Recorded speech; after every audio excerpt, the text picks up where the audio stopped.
El Ministerio Internacional Luz de las Naciones presenta al pastor Hernán Alberto Cortés con mensajes extraídos de reuniones y campañas de este ministerio. Gracia y paz os sean multiplicados en el conocimiento de Dios y de nuestro Señor Jesucristo. Si desea adquirir este material o obtener más información, comuníquese a esta emisora. Tal vez la palabra de Dios hoy quiera no tan solamente abrir tus ojos, sino también ir cambiando parte de una doctrina que fue naciendo en tu corazón o fue mal concebida. Tal vez alguien te enseñó mal, quizás no tuviste la oportunidad de conocer bien las Escrituras. Pero en un momento la palabra de Dios llega a tu vida, y cuando la palabra de Dios llega a tu vida, entonces la palabra ahora tiene que ser lámpara, tiene que ser lumbrera a tu camino. Tus pasos estarán seguros cuando por delante está la palabra de Dios. Estarás caminando firme. Tal vez hay alguien que está caminando con dificultad, pero no ha sido instruido en la palabra. El pueblo de Dios perece, dice la Biblia, porque le falta el conocimiento, y cuando el pueblo de Dios no tiene conocimiento, fácilmente el pueblo puede ser destruido. Hace poco tiempo, cierta persona me envió unos cassettes de alguien que hablaba acerca de la vida en otros planetas, de los ovnis.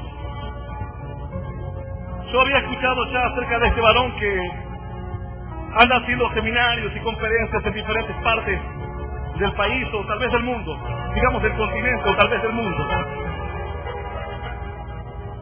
Sin embargo, parecería innecesario tener que abrir los ojos o readoctrinar a gente que está siendo mal adoctrinada, pero es nuestra obligación. Esta persona que me manda los cassettes me dice, ¿por qué no habla acerca de esto? Porque gente cree en esto. Gente está confundida. Alguien abre la Biblia y da una palabra y no hay quien diga lo contrario. Entonces es la única voz que se escucha, y la única voz que se escucha parece ser la voz verdadera. Justo parece, dice la Escritura, el que primero aboga por su causa, mas luego viene su adversario y le descubre. Y solamente su opinión parece la única, la razonable y la verdadera. Pero cuando hay otra opinión puedes comparar. Bueno, que esta palabra sea por lo menos para comparar. Y luego analice su doctrina o parte de su vida espiritual. El primer argumento que plantean, no tan solamente este hombre, porque detrás de él se levantan otros más, o antes de él se levantan otros más. El primer argumento echa mano a la razón. Nuestra fe no está fundada en razonamientos carnales. Yo no creo en Dios porque digo el espacio debe ser tan grande que tiene que haber un ser superior. Eso es un razonamiento carnal. Yo creo en Dios porque tengo una experiencia personal con Dios. Si yo me pongo a analizar y a fundar mi fe sobre razonamientos carnales, ya no es fe, sino ya es una consecuencia, una deducción. La Biblia dice que nuestra fe no ha venido a ser fundada sobre la sabiduría de los hombres, sino sobre el poder de Dios, sobre un espíritu que viene y llena tu vida, sobre un espíritu que viene y transforma tu casa, tu familia. Aleluya. Algunos dirán, pastor, ¿quiere decir que Dios desecha la razón? En ninguna manera. Al contrario, la razón avala, o el pensamiento avala la existencia de Dios. Pero tienes que entender esto: primero va la fe y detrás va la razón. En el conocimiento de Dios, si no, Abraham nunca hubiese ido a ofrecer a su hijo en holocausto y diría, Señor, tú no me pedirías una cosa así, porque si eres un Dios, tienes que ser un Dios bueno y no un Dios malo. Si hoy te pones a razonar en tu situación, llegarás a la conclusión de que debes apartarte, o de que debes quizás golpear tu cuerpo o autocastigarte. No lo sé. ¿Cuántas personas después de un razonamiento equivocado llegaron a conclusiones malas y no pueden fundar una vida espiritual? O no pueden poner el futuro de tu familia tan solamente en un razonamiento, nada más. Bueno, esta gente parte de ese razonamiento. Michelle, ¿usted haría, por ejemplo, un edificio de 500 pisos, para exagerarlo de alguna manera para que lo entiendas? Un edificio grande, sea de 80 pisos, para que habite un matrimonio solo sin hijos? Entonces la gente racionalmente responde, no, sería ilógico. Por ende, ilógico hacer una tan grande construcción para dos personas solas. Entonces, desde ahí parten y dicen, ¿usted cree que estamos solos en el universo? Cientos de galaxias o miles o infinitas, no sé, porque el hombre todavía no ha logrado comprobar hasta dónde es el fin del universo. O ahora, como dicen, no del universo, sino del multiverso. O qué sé yo. Poco nos importa a nosotros si hay 10 o 1000 o 1.000.000 de galaxias. Porque en definitiva no nos conduce tal vez a ninguna parte en cuanto a nuestro problema actual.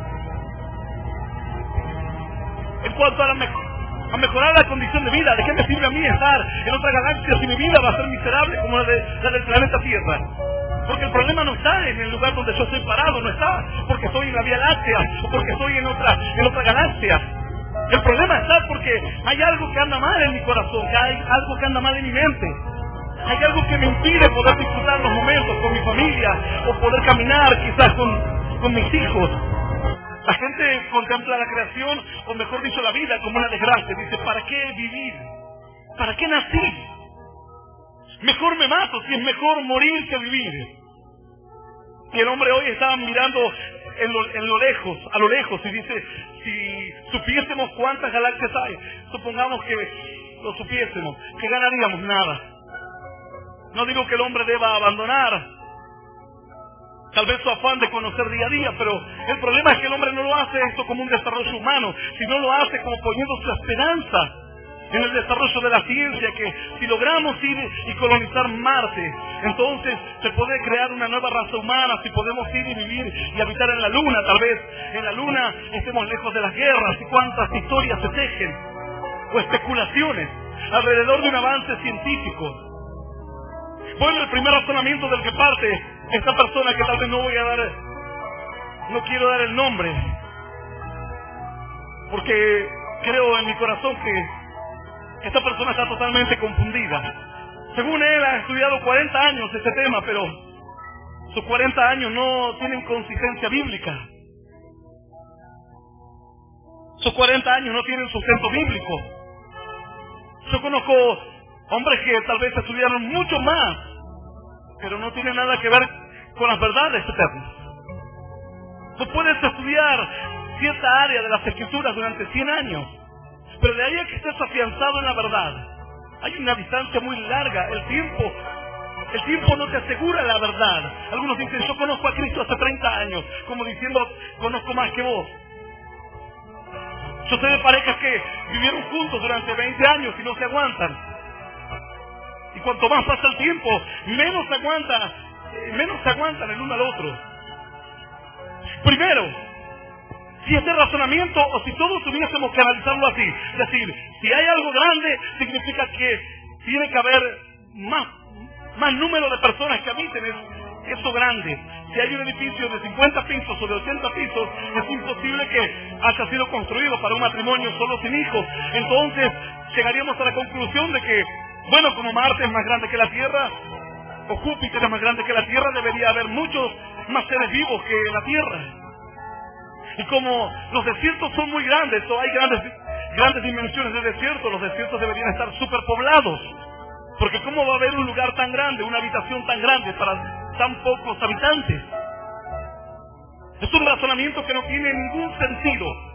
Porque cuando Dios crea al hombre, hace la tierra grande. No hace el huerto del Edén. El huerto del Edén está dentro de la tierra. Hace la tierra grande y le dice a Dios, multiplíquense. Ese es el mandato de Dios. Como para que el hombre pueda desarrollarse, pueda ir, pueda venir y no se sienta encerrado. Este razonamiento no sirve. No sirve para que yo pueda decir hay vida en otros planetas. Estamos hablando de una doctrina o de una idea muy delicada. No podemos afianzar que hay vida en otros planetas haciendo un pequeño razonamiento infantil. Si es un edificio grande, no puede haber un matrimonio solo sin hijos. Entonces, lo primero que se plantea Y lo primero que empiezan a decir, o lo que siguen diciendo es, la Biblia dice que Dios es un Dios de cerca y un Dios de lejos. Entonces cuando la Biblia habla de un Dios de cerca, dicen, habla del planeta Tierra. Y cuando la Biblia dice que también es un Dios de lejos, habla de otras galaxias. De que Él también salva y habita en otras galaxias. Y así comienza entonces el desarrollo. Dice la Biblia en el libro de Corintios, yo te invito a que abras tu Biblia.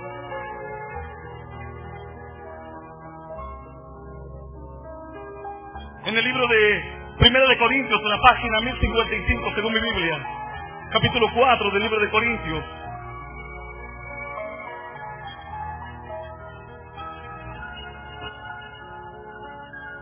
Dice la palabra del Señor en el versículo 5, capítulo 4, Primera de Corintios, verso 5, dice así: así que no juzguéis nada antes de tiempo, hasta que venga el Señor, el cual aclarará también lo oculto de las tinieblas y manifestará las intenciones de los corazones.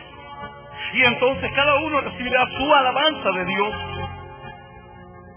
Pero esto, hermanos, lo he presentado como ejemplo en mí y en Apolos por amor de vosotros, para que en nosotros aprendáis a no pensar más de lo que está escrito, no sea que por causa de uno os envanezcáis unos contra otros de tres palabras. ¡Viva el poderoso de Dios!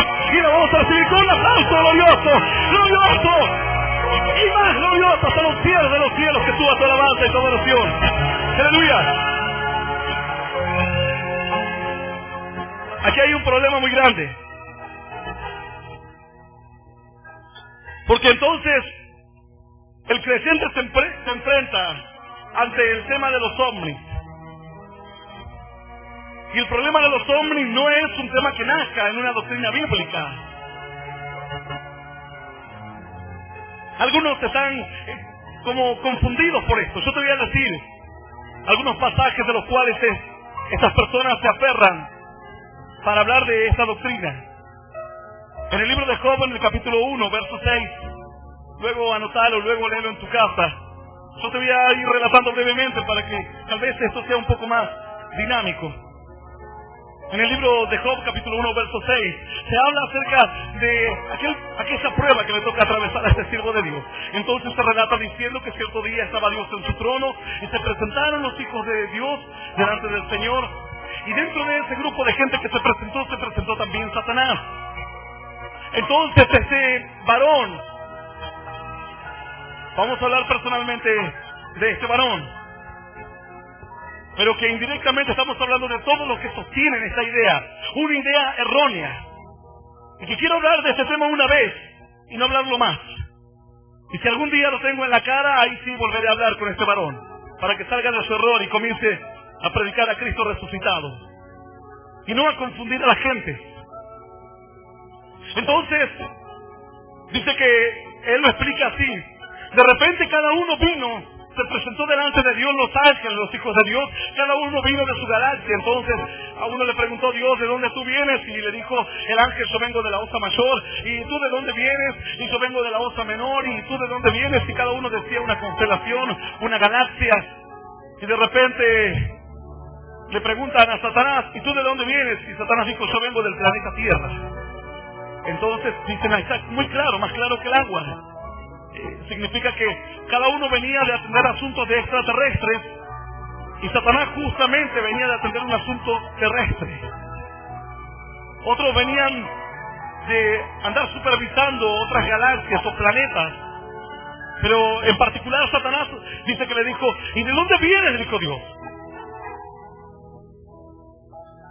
Yo quiero, tal vez sería importante que esto lo lea para que esas personas que no conocen, para que lea por lo menos ese versículo como ejemplo de la tergiversación de la doctrina. Dice la Biblia en el capítulo 1, verso 6: un día vinieron a presentarse delante de Jehová los hijos de Dios, entre los cuales vino también Satanás. Verso 7 dice el Señor: y dijo Jehová a Satanás: ¿de dónde vienes? Respondiendo Satanás a Jehová, dijo: de rodear la tierra y de andar por ella. Entonces el razonamiento lógico dice: Satanás dijo: vengo del planeta Tierra. Por consecuencia, los otros ángeles tienen que haber venido de otras galaxias.